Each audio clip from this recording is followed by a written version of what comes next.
akong konting gulayan. At kukuha ako ngayon na hinog na kasi yung namin, yung sili.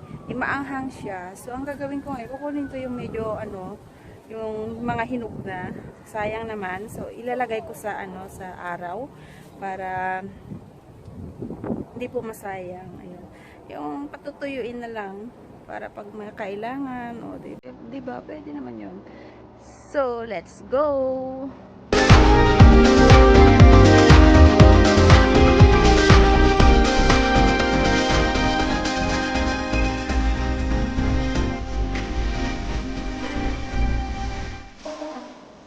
Kasi lalaki yan eh.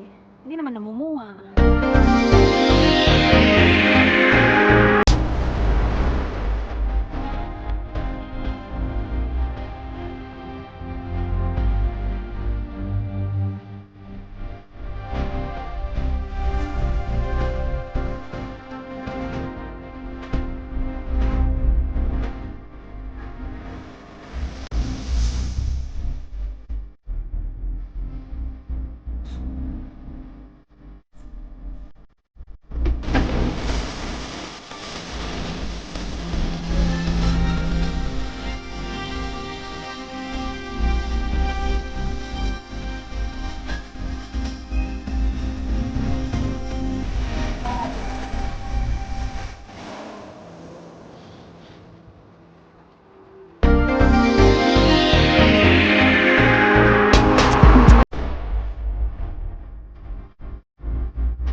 Ampalayahan ko.